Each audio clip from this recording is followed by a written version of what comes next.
नमस्कार मित्रों, स्वागत करते हैं एक बार फिर से हम आपके अपने YouTube चैनल कवि क्लासेस में।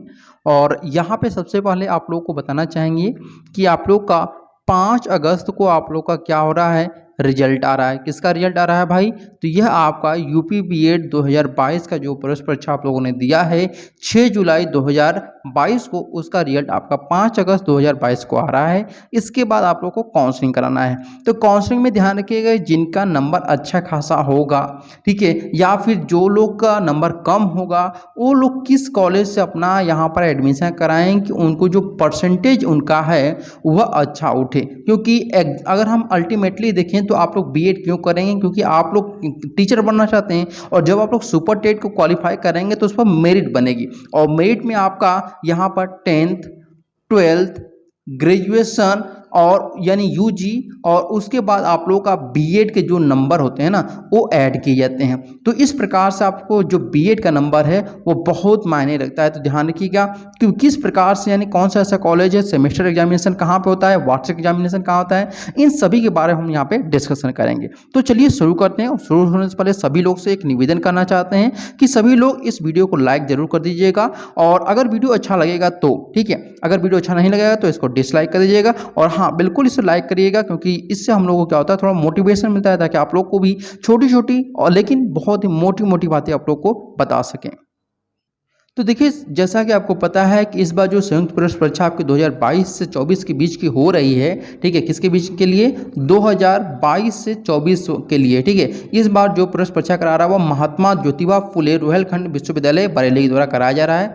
तो यहाँ पे क्या सेमेस्टर एग्जामिनेशन या फिर वार्षिक एग्जामिनेशन है? तो आपको बताना चाहेंगे, महात्मा ज्योतिबा फुले रुहेलखंड विश्वविद्यालय में आपका क्या है, ईयरली एग्जामिनेशन। वाई का मतलब होता है, आप लोग समझ लीजिएगा, ईयरली एग्जामिनेशन यहाँ पे होता है, और जब मैं एस लगाऊं तो सेमेस्टर एग्जामिनेशन समझिएगा, ठीक है।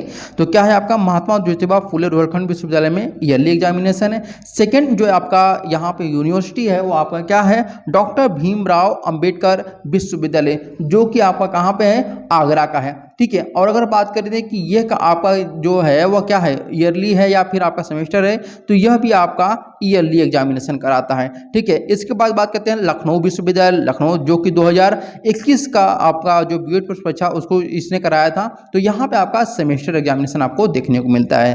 तो ईयरली और सेमेस्टर एग्जामिनेशन समझिए, आप एक एक करके आप लोग चाहें तो इसको नोट डाउन भी कर सकते हैं। इसके बाद जो नंबर आता है, देखिए, इसके बाद आपका नंबर आता है यहाँ पे डॉक्टर राम मनोहर लोहिया अवध विश्वविद्यालय अयोध्या, और यहाँ पे भी आपका क्या होता है, ईयरली एग्जामिनेशन आपका कराया जाता है, ठीक है। इसके बाद आपका आता है चौधरी चरण सिंह विश्वविद्यालय, जो कि आपका मेरठ का, इसको मेरठ विश्वविद्यालय के नाम से भी इसको जाना जाता है। तो ध्यान रखिएगा, चौधरी चरण सिंह विश्वविद्यालय मेरठ का।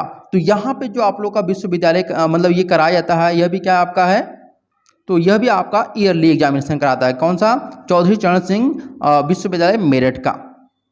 अगला जो नंबर आपका है वह है आपका बुंदेलखंड विश्वविद्यालय झांसी, और यह भी आपका क्या कराता है, तो ईयरली एग्जामिनेशन आपका कराया जाता है। महात्मा गांधी काशी विद्यापीठ, जिसको हम लोग MGKVP के नाम से जानते हैं, जो कि वाराणसी में आपका है, और यहाँ पे आपका सेमेस्टर एग्जामिनेशन कराया था। पहले यहाँ पे ईयरली एग्जामिनेशन होता था, फिर यहाँ पे आपका सेमेस्टर एग्जामिनेशन हो गया।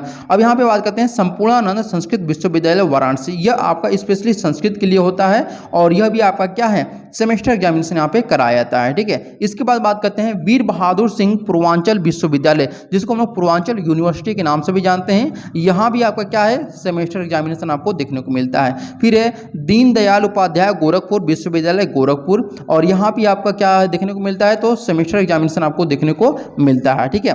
फिर अगला है छत्रपति साहू जी महाराज विश्वविद्यालय गोरखपुर का, ठीक है। तो सॉरी, यहाँ पे कानपुर है, तो ये देखिए यहाँ से ध्यान से देखिएगा, छत्रपति साहू जी महाराज विश्वविद्यालय कानपुर। तो यह जो आपका कानपुर यूनिवर्सिटी के नाम से भी जानते हैं, यह भी आपका क्या है, सेमेस्टर एग्जामिनेशन है। और यहाँ पे लास्ट ईयर जो एग्जामिनेशन हुआ था वह MCQ टाइप में हुआ था, ठीक है। किसमें?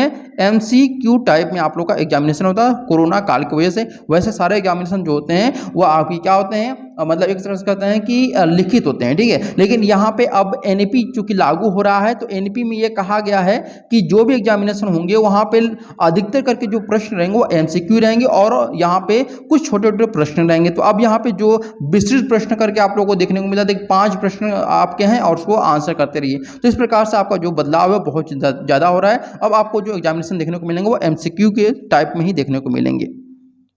नेक्स्ट जो आपका आता है वह जननायक चंद्रशेखर विश्वविद्यालय बलिया का, और यहाँ पे आपका क्या है तो यह भी आपका सेमेस्टर एग्जामिनेशन है। नेक्स्ट जो आपका है सिद्धार्थ विश्वविद्यालय कपिलवस्तु सिद्धार्थ नगर में है, और यह भी आपका क्या है तो यह आपका सेमेस्टर एग्जामिनेशन में आपका आता है। ठीक है, अगला जो आपको मैं बताऊंगा वह है आपका सॉरी यहाँ पे जो सिद्धार्थ विश्वविद्यालय कपिलवस्तु सिद्धार्थ है यह आपका क्या है ईयरली एग्जामिनेशन कराता है, सेमेस्टर एग्जामिनेशन नहीं बल्कि आपका ईयरली एग्जामिनेशन कराता है। ख्वाजा मोइनुद्दीन चिश्ती उर्दू अरबी फारसी विश्वविद्यालय यह आपका क्या करता है सेमेस्टर एग्जामिनेशन कराता है। ठीक है, ध्यान रखिएगा यह आपका सेमेस्टर एग्जामिनेशन कराता है। इसके बाद गौतम बुद्ध विश्वविद्यालय नोएडा यह भी आपका सेमेस्टर एग्जामिनेशन कराता है, लेकिन यह क्या है आपका कि एक प्राइवेट कॉलेज है। ठीक है, क्या है आपका एक प्राइवेट कॉलेज है, इसको एक यूनिवर्सिटी के रूप में मान्यता दे दी गई है। ठीक है, अब यहाँ पे अगला जो आपका आता है वह राजा महेंद्र प्रताप सिंह राज्य विश्वविद्यालय आपके, ये तीन जो आपके हैं ना वह आपके नए ऐड हुए हैं। पहले आपके केवल 16 विश्वविद्यालय होते थे, लेकिन यहाँ पे आप 3 ऐड कर दिए गए हैं, जिनमें से आपका राजा महेंद्र सिंह राज्य विश्वविद्यालय अलीगढ़, मां शाकुंभरी विश्वविद्यालय, इसके बाद आपका महाराजा सुहेल देव राज्य विश्वविद्यालय आजमगढ़ का है। तो यहाँ पे अगर हम बात करते हैं राजा महेंद्र सिंह की तो यह भी आपका क्या हो जाएगा तो यह आपका सेमेस्टर एग्जामिनेशन अब कराएगा। ठीक है, अब जो एग्जामिनेशन होगा वो आपका सेमेस्टर एग्जामिनेशन होंगे। और अगला जो आपका है सहारनपुर और आपका आजमगढ़, यहाँ पे देखिए ध्यान से कि मां शाकुंभरी विश्वविद्यालय सहारनपुर जो है वो आपका ईयरली एग्जामिनेशन कराता है, और महाराजा सुहेल देव राज्य विश्वविद्यालय आजमगढ़ जो है वो आपका क्या कराता है, ये आपका सेमेस्टर एग्जामिनेशन कराता है। इन सभी विश्वविद्यालयों को बताने का मेरा तात्पर्य ये था कि जहाँ पे ईयरली एग्जामिनेशन होता है और जहाँ पे सेमेस्टर एग्जामिनेशन होता है उसमें क्या आपका अंतर है। तो ईयरली एग्जामिनेशन में अगर हम देखते हैं तो यहाँ पे जो परसेंटेज बनता है वो 50 से 55% ये आपका एवरेज रहता है। ठीक है, वहीं पर अगर हम बात करते हैं कि जो सेमेस्टर एग्जामिनेशन होते हैं वहाँ पे 60 से लेकर 65% आपका एवरेज बनता है परसेंटेज। ठीक है, ये मैं एक्यूरेट नहीं बता रहा हूँ बल्कि आपका एवरेज बनता है। तो ये ध्यान रखिएगा जहाँ पे सेमेस्टर एग्जामिनेशन होंगे वहाँ पे आप लोग के लिए बेनिफिट होता है। और वहीं पे अगर हम बात करते हैं कि जो आप लोग का इसके अलावा क्या आप लोग होगा कि जो पढ़ने वाले बच्चे होते हैं तो वो लोग क्या होगा कि उनके लिए सेमेस्टर एग्जामिनेशन बेनिफिट होगा, क्योंकि 6 महीने यानी 4 महीने पढ़े फिर उसके बाद आप लोग को नया एग्जामिनेशन देना होगा। ठीक है, तो उम्मीद करते हैं सारी चीज़ें आप लोगों को समझ में आ चुकी होगी। अगर फिर भी कोई कन्फ्यूजन होगा आप लोग को तो कमेंट कर दीजिएगा। अगर कहीं भी आप लोग को गलत लगे कि हाँ मैंने कहीं गलत भी बताया है तो आप लोग जरूर उसको मेंशन करिएगा, क्योंकि हो सकता है कि हमसे भी गलती हो जाए। आप लोग सुधार कर सकते हैं, क्योंकि आप लोग अब बीएड करने जा रहे हैं तो आप लोग खुद एक भावी शिक्षक हैं और आप लोग को जरूर हमसे भी ज़्यादा पता होगा और कुछ हमको आपसे ज़्यादा पता होगा। ठीक है, तो चलिए आज अपने सेशन को यहीं पर समाप्त करते हैं और फिर मिलते हैं कल एक नए अपडेट के साथ। तब तक के लिए thank you so much for watching this video.